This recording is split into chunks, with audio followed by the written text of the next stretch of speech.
Hello friends, ನಾನಿವತ್ತು ನಿಮಗೆ different ಆಗಿರುವಂಥ ಪಾಲಕ್ ರೈಸ್ನ ಯಾವ ರೀತಿ ಮಾಡಬೇಕಂತ ತಿಳಿಸ್ಕೊಡ್ತೇನೆ ಬನ್ನಿ ಸ್ನೇಹಿತರೆ. ಹಾಗಾದರೆ ಇದಕ್ಕೆ ಬೇಕಾಗಿರುವಂಥ ಇಂಗ್ರೀಡಿಯೆಂಟ್ಸ್ನ ನೋಡ್ಕೊಂಡು ಬರೋಣ ಬನ್ನಿ. ಮೊದಲಿಗೆ ಪಾಲಕ್ನ ತೊಗೊಂಡಿರೋದು ಹಾಗೂ ಚಿಕ್ಕದಾಗಿ ಕಟ್ ಮಾಡ್ಕೊಂಡಿರುವಂಥ ಈರುಳ್ಳಿ, ಸ್ವಲ್ಪ ಮೆಣಸಿನಕಾಯಿ ಹಾಗೂ ಶುಂಠಿ, ಬೆಳ್ಳುಳ್ಳಿ ಇಷ್ಟು ಇಂಗ್ರೀಡಿಯೆಂಟ್ಸ್ನ ತೊಗೊಂಡ್ಬಿಡಿ ಸ್ನೇಹಿತರೆ. ಪಾಲಕ್ನ ಸ್ವಚ್ಛವಾಗಿ ತೊಳ್ಕೊಂಡ್ಬಿಡಿ. ಮೊದಲಿಗೆ ಈ ರೀತಿ ನಾನು ತೊಳ್ಕೊಂಡಿರೋದಾಗಿದೆ ಇವಾಗ ನೋಡಿ ಮಿಕ್ಸಿ ಜಾರ್ಗೆ ಹಾಕ್ಕೊಳ್ತಾ ಇರುವಂಥದ್ದು. ಪಾಲಕ್ ನಾನು ನೋಡಿ ಅಷ್ಟು ತೊಗೊಂಡಿರೋದು, ಪೂರ್ತಿ ಒಂದು ಸೂಡಷ್ಟು ಪಾಲಕ್ನ ತೊಗೊಂಡು ಸ್ವಚ್ಛವಾಗಿ ತೊಳ್ಕೊಂಡಿರೋದು. ನೋಡಿ ಜಾಸ್ತಿ ಹೊಲಸಿರುತ್ತೆ, ಅದಕ್ಕೋಸ್ಕರ ನೀವು ಯಾವಾಗಲೂ ಕ್ಲೀನಾಗಿ ತೊಳ್ಕೊಂಡ್ಬಿಟ್ಟು ವೆಜಿಟೇಬಲ್ಸ್ನ ಯೂಸ್ ಮಾಡ್ಕೋತಾ ಇರಿ ಸ್ನೇಹಿತರೆ.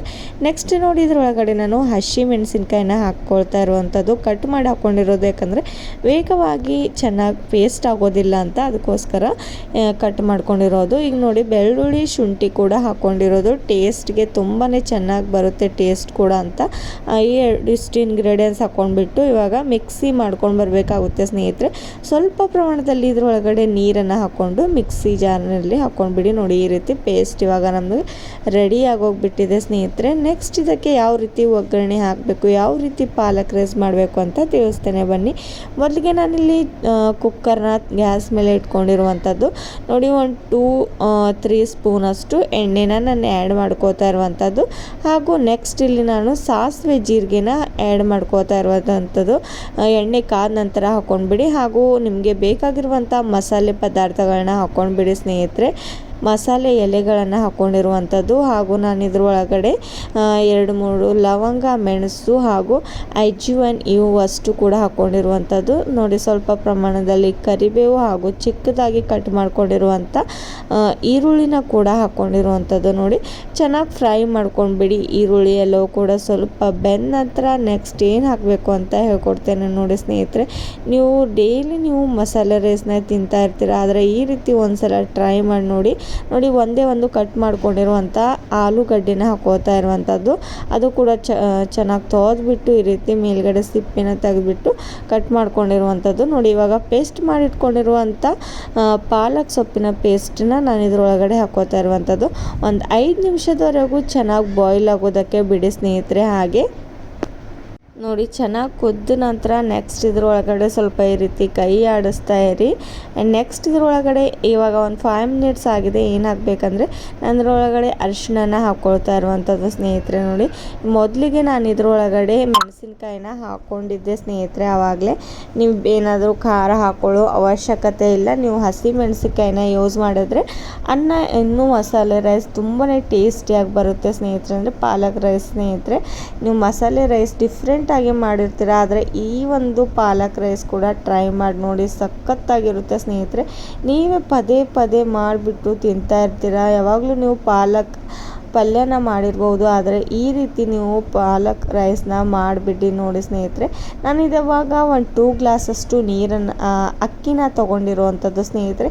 ಅಕ್ಕಿನ ಕೂಡ ಸ್ವಚ್ಛವಾಗಿ ತೊಳ್ಕೊಂಡ್ಬಿಟ್ಟು ಈ ಒಂದು ಪಾಲಕ್ ರೈಸ್ ನಾನು ಪಾಲಕ್ ಪೇಸ್ಟನ್ನ ಹಾಕ್ಕೊಂಡಿದ್ನಲ್ವ, ಮೊದಲಿಗೆ ನೀರು ಹಾಕ್ಕೊಳ್ಳೋದಕ್ಕೂ ಮುಂಚೆನೇ ಅಕ್ಕಿನ ಹಾಕ್ಕೋತಾ ಇರುವಂಥದ್ದು. ನೋಡಿ ಈ ರೀತಿ ಹಾಕ್ಕೊಂಡ್ರೆ ಚೆನ್ನಾಗಿ ಕಲಿಸೋದಕ್ಕೆ ಬರುತ್ತೆ ಸ್ನೇಹಿತರೆ.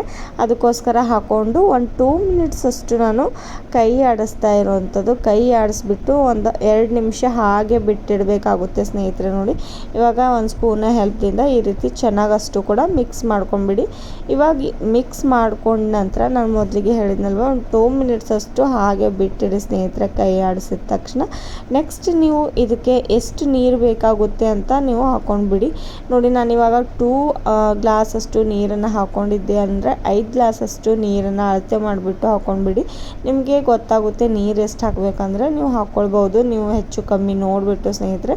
ನೋಡಿ ನಾನು ಈ ರೀತಿ ನೋಡಿಬಿಟ್ಟು ಇವಾಗ ಯಾವ ರೀತಿ ತಿಳ್ಕೊಳ್ಬೇಕು ಅಂದರೆ, ಅಕ್ಕಿಯಲ್ಲಿ ಜಾಸ್ತಿ ಹಿಂಗೆ ನಮ್ಮ ಕೈ ಚೆನ್ನಾಗಿ ಆಡಿಸೋದಕ್ಕೆ ಬರುತ್ತೆ ಅಂದರೆ ಚೆನ್ನಾಗಿ ಬೆಂದುತ್ತೆ ಅಂತ ಅರ್ಥ ಸ್ನೇಹಿತರೆ. ಸ್ವಲ್ಪ ಅಕ್ಕಿ ಹಿಂಗೆ ಕೈ ಆಡಿಸೋದಕ್ಕೆ ಆಗೋದಿಲ್ಲ ಅಂದರೆ ಇನ್ನೂ ಸ್ವಲ್ಪ ನೀರನ್ನು ಆ್ಯಡ್ ಮಾಡಬೇಕು ಅಂತ ಅರ್ಥ. ಈ ರೀತಿ ನೀವು ತಿಳ್ಕೊಳ್ಬೇಕು ಸ್ನೇಹಿತರೆ, ಅಥವಾ ನೀವು ಮೆಜರ್ಮೆಂಟ್ ಪ್ರಕಾರ ಕೂಡ ತಿಳ್ಕೊಳ್ಬೋದು. ನೋಡಿ ಇವಾಗ ಕೊತ್ತಂಬರಿ ಸೊಪ್ಪನ್ನು ನಾನು ಕಟ್ ಮಾಡ್ಕೊಂಡ್ಬಿಟ್ಟು ಇದರೊಳಗಡೆ ಆ್ಯಡ್ ಮಾಡ್ಕೋತಾ ಇರುವಂಥದ್ದು. ನೋಡಿ ಲಾಸ್ಟ್ಗೆ ನಾನು ಇದರೊಳಗಡೆ ರುಚಿಗೆ ತಕ್ಕಷ್ಟು ಉಪ್ಪನ್ನು ಆ್ಯಡ್ ಮಾಡ್ಕೋತಾ ಇರುವಂಥದ್ದು. ನೋಡಿ ನೀವು ಬೇಕಾದರೆ ಇನ್ನೂ ಸ್ವಲ್ಪ ಹಸಿಮೆಣಸಿಕಾಯಿ ಜಾಸ್ತಿ ಬೇಕಂದರೆ ಮೆಣಸಿಕಾಯಿನ ಹೋಗ್ರಿ ಸ್ನೇಹಿತರೆ.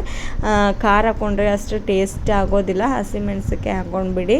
ನೋಡಿ ಇವಾಗ ಅಷ್ಟು ಇಂಗ್ರೀಡಿಯೆಂಟ್ಸ್ ಆ್ಯಡ್ ಮಾಡಿದ ತಕ್ಷಣ ಚೆನ್ನಾಗಿ ನಾನು ಮಿಕ್ಸ್ ಮಾಡ್ಕೋತಾ ಇರುವಂಥದ್ದು ನೋಡಿ ಸ್ನೇಹಿತರೆ. ನೋಡಿ ಈ ರೀತಿ ಈಸಿಯಾಗಿ ನೀವು ಮನೆಯಲ್ಲೇ ಪಾಲಕ್ ರೈಸ್ನ ಮಾಡಬಹುದು ಸ್ನೇಹಿತರೆ. ನಿಮ್ಮ ಮನೆಯಲ್ಲಿ ಎಲ್ಲರೂ ಕೂಡ ತುಂಬಾ ಇಷ್ಟಪಟ್ಟು ತಿಂತಾರೆ. ಹಾಗೂ ನಿಮ್ಮ ಮನೆಯಲ್ಲಿ ಚಿಕ್ಕ ಮಕ್ಕಳಿಗೆ ಟಿಫನ್ ಬಾಕ್ಸ್ಗೆ ಡೈಲಿ ಏನು ಕಟ್ಟಬೇಕು ಅಂತ ತುಂಬಾ ಚಿಂತೆಯಾಗಿದ್ದರೆ ಈ ಒಂದು ಪಾಲಕ್ ರೈಸ್ನ ಕೂಡ ನೀವು ಅವ್ರ ಟಿಫನ್ಗೆ ಹಾಕ್ಬೋದು. ಅವರು ಕೂಡ ತುಂಬಾ ಇಷ್ಟಪಟ್ಟು ತಿಂತಾರೆ ಸ್ನೇಹಿತರೆ. ಒಂದು 4 ವಿಸಲ್ ಆದ ತಕ್ಷಣ ಗ್ಯಾಸ್ನ ಆಫ್ ಮಾಡ್ಕೊಂಡ್ಬಿಡಿ. ನೋಡಿ ಇವಾಗ ನಮ್ಮ ಮಸಾಲೆ ರೈಸ್ ಪಾಲಕ್ ರೈಸ್ ರೆಡಿ ಆಗಿರುವಂಥದ್ದು. ಈ ಒಂದು ಪಾಲಕ್ ರೈಸ್ ನೋಡಿ ಎಷ್ಟು ಚೆನ್ನಾಗಿ ಬೆಂದಿದೆ ಅಂತ. ಇದನ್ನು ಚೆನ್ನಾಗಿ ಮಿಕ್ಸ್ ಮಾಡ್ಕೊಂಡ್ಬಿಡಿ ಸ್ನೇಹಿತರೆ. ಮಿಕ್ಸ್ ಮಾಡ್ಕೊಂಡ ತಕ್ಷಣ ನೀವು ಕೂಡ ಇದನ್ನು ಸರ್ವ್ ಮಾಡಿಬಿಟ್ಟು ತಿನ್ಬೋದು ಸ್ನೇಹಿತರೆ. ತುಂಬಾ ಈಸಿ ಆ್ಯಂಡ್ ಟೇಸ್ಟಿ ಆಗಿರುವಂಥ ಪಾಲಕ್ ರೈಸ್ ಸ್ನೇಹಿತರೆ. ನೀವು ಕೂಡ ಒಂದ್ಸಲ ಆದರೂ ಟ್ರೈ ಮಾಡಿ ನೋಡಿ. ನಿಮಗೂ ಕೂಡ ಇಷ್ಟವಾಗಿದ್ದರೆ ಲೈಕ್ ಆ್ಯಂಡ್ ಶೇರ್ ಮಾಡಿ. ಹಾಗೂ ನನ್ನ ಚಾನಲ್ನ ಫಸ್ಟ್ ಟೈಮ್ ವಿಸಿಟ್ ಮಾಡ್ತಾಯಿದ್ರೆ ನೀವು ಕೂಡ ಸಬ್ಸ್ಕ್ರೈಬ್ ಮಾಡ್ಕೊಳ್ಳಿ ಸ್ನೇಹಿತರೆ. ಮತ್ತೆ ಸಿಗೋಣ ಸ್ನೇಹಿತರೆ. ಅಲ್ಲಿವರೆಗೂ take care. Bye bye. Thank you.